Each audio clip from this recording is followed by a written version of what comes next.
Hi friends, இன்னைக்கு blouse டிசைன்ல 6த் model பார்க்கலாமா? இந்த மெட்டீரியல்ல தான் நான் வந்து ஸ்டிச் பண்ண போறேன். இதுல உள்ள எக்ஸாக்ட் மாடல் தான் நம்ம ரெடி பண்ண போறோம். பேக் நெக் நல்ல க்ளோஸ்ல இருந்துட்டு கீழ வந்து ஒரு மாதிரி ட்ரையாங்கிள் ஷேப்ல குடுத்துருக்கோம். ஃப்ரண்ட் நெக்கோட இறக்கம் பார்த்தீங்கன்னா, கிட்டத்தட்ட 8 இன்ச் குடுத்துருக்கோம். அது ரெடி அளவு வந்து ஸ்டிச் பண்ணி முடிச்ச பிறகு 8 1/4 கிட்ட வரும். இந்த ப்ளவுஸ் ஃபுல்லாவே ஒரே கலர்லயே நம்ம பண்ண போறோம். ஸோ இதுல வந்து நான் என்ன பண்ணியிருக்கேன், நெக்ல கொஞ்சம் கிரிப்பா இருக்கணுங்கிறதுக்காக கேன்வாஸ் அட்டாச் பண்ணியிருக்கேன். ப்ளவுஸ ஃபுல்லா கம்ப்ளீட் பண்ண பிறகு ஃப்ரண்ட் பார்ட் இப்படி தான் இருக்கு. நான் கூட யோசிச்சேன், என்னடா 8 இன்ச் யோசிக்காம வச்சுட்டோமே இறக்கம் கரெக்ட்டா இருக்குமா? ரொம்ப பெருசா இருக்குமான்ட்டு.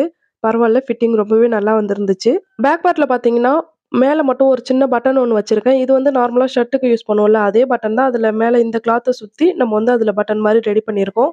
இதுவுமே பேக் சைடு பார்க்கறதுக்கு ரொம்ப அழகா இருக்கு. அந்த ட்ரையாங்கிள் ஷேப்பும் ரொம்ப சூப்பரா வந்திருக்கு. நான் வச்சிருக்க டம்மியோட சைஸும் என்னோட பாடி சைஸும் எக்ஸாக்ட்டா மேட்ச் ஆகுது. ஸோ அதுல உள்ள ஃபிட்டிங் தான் எனக்கும் வந்திருக்கு. பார்த்தீங்கன்னா நல்லா தெரியும். எனக்குமே இந்த மாடல் வந்து ஃபிட்டிங் ரொம்பவே புடிச்சிருக்கு. நான் இதுவரைக்கும் பார்த்தீங்கன்னா, இந்த மாதிரி க்ளோஸ் நெக்லாம் நான் போட்டதே கிடையாது. ஸோ இதோட ஃபிட்டிங் எனக்கு பார்க்கறதுக்கு நல்லா இருக்கிற மாதிரி இருக்கு. நல்லா இருக்கா? இல்லையா? அப்படிங்கிறத மறக்காம கமெண்ட்ல சொல்லிடுங்க. இந்த வீடியோ புடிச்சிருந்துச்சுன்னா ஒரு லைக் பண்ணிடுங்க, சரிங்களா? லைக்கே பண்ண மாட்றீங்க. லைக் பண்ணிடுங்க. நம்ம நெக்ஸ்ட் வீடியோல பார்க்கலாம். பாய்.